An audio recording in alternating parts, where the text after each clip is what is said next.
अब आपको बताते हैं कि अमेरिका ने ईरान की शर्त को मानने से आखिरकार इनकार क्यों कर दिया है। ईरान के पास लेकिन विकल्प क्या बचता है, ये भी अब आप जान लीजिए।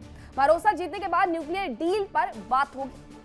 अमेरिकी पाबंदियों को लेकर के बिना शर्त ईरान चाहता है कि वो इनके साथ आगे बढ़ जाए। शर्त मानने से वो इनकार कर रहा है और अगर वो ऐसा करता रहेगा तो इसका सीधा सा मतलब ये है कि आने वाले वक्त में युद्ध होगा।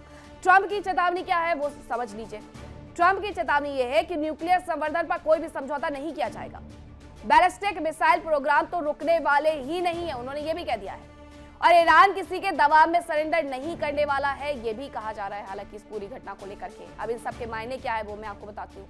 मायने ये है कि ईरान आत्मसमर्पण बिल्कुल नहीं करेगा, अमेरिका को तगड़ा जवाब देगा और उसकी वो तैयारियां कर रहा है। इजराइल के अटैक का भी उसकी तरफ से पलटवार किया जाएगा, यह भी बिल्कुल तय है। अब उसकी तैयारियां क्या है, किस तरीके से वो पलटवार इस पूरे युद्ध की स्थिति में युद्ध के दौरान कर सकता है, वो आपको दिखाते हैं।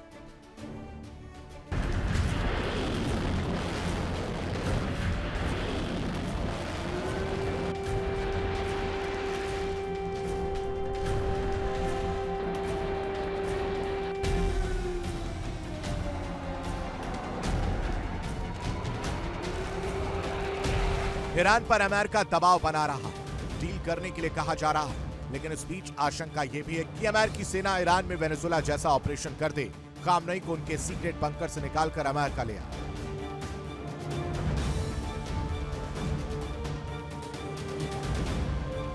माना जा रहा है कि अमेरिकी सेना पहाड़ी रास्तों से ईरान में दाखिल हो सकती है। दरअसल ईरान और इराक सीमा पर जागरोस की पहाड़ियां हैं। इस इलाके में कुर्द लड़ाकों का प्रभुत्व है। ये लोग पहाड़ों के दुर्गम रास्तों से अच्छी तरह वाकिफ हैं। माना जा रहा है कि कुर्द लड़ाके ही अमेरिकी कमांडो के लिए गाइड का काम कर सकते हैं और अमेरिकी कमांडो ईरान में तस्करी रूट के जरिए दाखिल हो सकते हैं। अमेरिकी सेना के अलावा इजरायल भी ईरान में ऑपरेशन चलाने के लिए तैयार है। बताया जा रहा है कि ईरान में इजरायल का ऑपरेशन 3 चरणों का हो सकता है।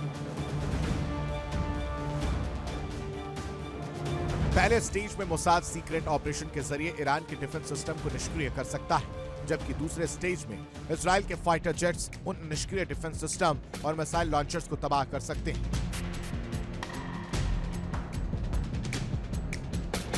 तीसरे स्टेज में अमेरिका और इजरायल संयुक्त रूप से ईरान के सभी महत्वपूर्ण ठिकानों जैसे सरकारी दफ्तरों, सैन्य हेडक्वार्टर, मिसाइल कारखानों, परमाणु ठिकानों को तबाह कर सकते हैं। साफ है कि एक ओर तो खाड़ी में तबाही मचाने की तैयारी हो रही है, तो वहीं दूसरी ओर बातचीत का दिखावा किया जा रहा है। ऐसे में किस प्रयास में सफलता मिलेगी, ये तो वक्त ही बताएगा।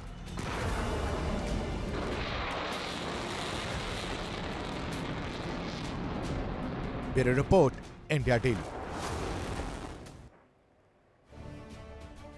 ईरान के खिलाफ इजरायल भी बड़ी तैयारियों में जुटा हुआ है। इजरायल के इलाक में बड़ा सैन्य अभ्यास किया जा रहा है। सुरक्षा और इमरजेंसी ड्रिल इजरायल करने वाला है, ये जानकारी भी मिल रही है। और इजरायल बहुत पहले से कह रहा है कि अगर ईरान उसके खिलाफ आगे बढ़ता है तो वो भी मुंहतोड़ जवाब देगा, इसीलिए इजरायल भी तैयारी कर रहा है। इजरायल के इलाक में बताया जा रहा है कि एक बड़ा सैन्य अभ्यास होगा जहां पर सुरक्षा और इमरजेंसी ड्रिल इजरायल की तरफ से की जाएगी कि आने वाले वक्त में अगर उसे दूसरे फ्रंट पर भी युद्ध लड़ना पड़े तो किस तरीके से उसे अपना बचाव करना है। सुरक्षा और इमरजेंसी ड्रिल, इसीलिए इजरायल ये करने वाला है। इजरायल के इलाके में इसके लिए बाकायदा सैन्य अभ्यास की जो तैयारियां है वो की जाएंगी। इसका पूरा जो एक कहना चाहिए टेबल है वो सजा दिया गया है ताकि सैनिकों को अभ्यास करवाया जा सके, क्योंकि एक लंबे वक्त से ऑलरेडी वो हमास के साथ युद्ध में है। ऐसे में एक फ्रंट पर और युद्ध खुल सकता है। अब जानकारी एक ये भी मिल रही है कि ईरान के आक्रामक रुख से इजरायल सतर्क नजर आ रहा है।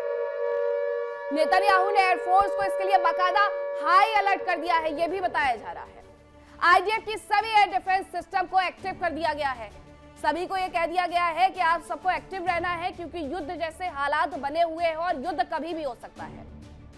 अब जो तैयारियां हैं वो तो की जा रही है इजरायल की तरफ से भी, अमेरिका की तरफ से भी, ईरान की तरफ से भी, लेकिन इसमें जीत किसकी होगी? क्योंकि 2025 में इस पूरी फिल्म का ट्रेलर पहले ही रिलीज किया जा चुका है कि कौन कितने पानी में है, लेकिन ईरान ने भी अपने आप को उसके बाद से मजबूत किया है।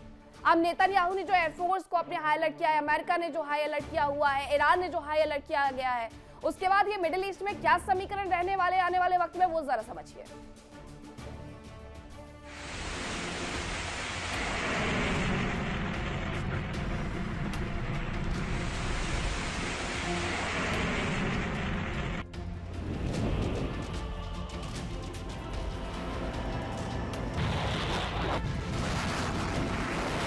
अमेरिका की धमकियां।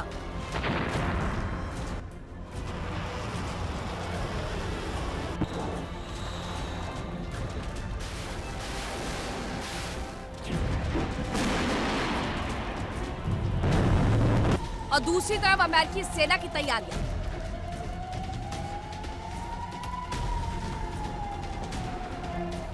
ईरान की हालत ऐसी हो गई है कि वो अमेरिका पर भरोसा भी नहीं कर पा रहा है और दूसरी तरफ जंग की सूरत में बहुत बड़ा नुकसान होने की आशंका है। लेकिन ईरान की सरकार अटल है। उसने साफ तौर पर कह दिया है कि वो अपना परमाणु कार्यक्रम और बैलिस्टिक मिसाइल प्रोग्राम बंद नहीं करेगी।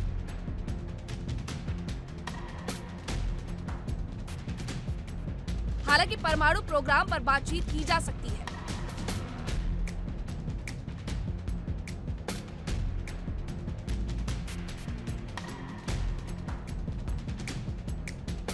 ईरान अमेरिका पर भरोसा नहीं कर पा रहा है। उसका कहना है कि पिछली बार की तरह इस बार भी धोखा दिया जा सकता है,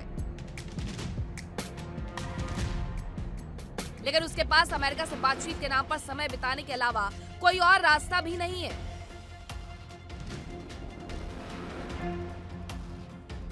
क्योंकि इस बीच वो अपने परमाणु कार्यक्रम भी पूरा कर सकता है।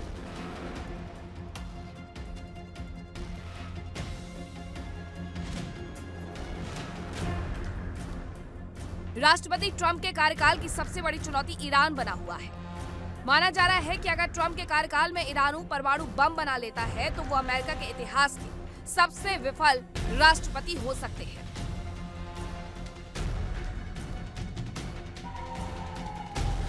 ऐसे में आशंका जताई जा रही है कि ईरान पर हमला जरूर किया जाएगा।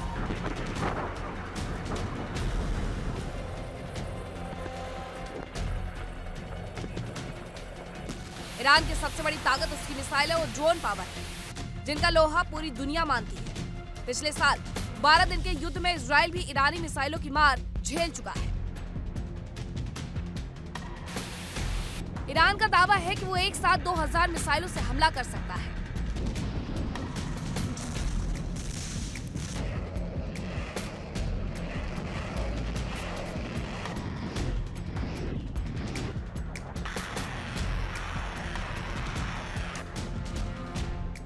ऐसी खबरें हैं कि ईरान लगातार अपनी बैलिस्टिक मिसाइलों का प्रोडक्शन बढ़ा रहा है, जिनमें मध्यम दूरी की और हाइपरसोनिक मिसाइलें भी शामिल हैं।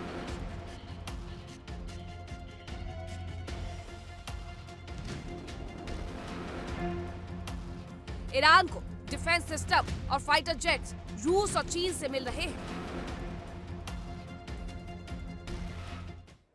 देखिए इंडिया डेली 24/7 अब आपके स्मार्ट टीवी पर। इंडिया डेली मौजूद है सभी डिजिटल प्लेटफॉर्म पर लाइव और लगातार। इंडिया डेली 24/7 हर दिन राष्ट्र को समर्पित।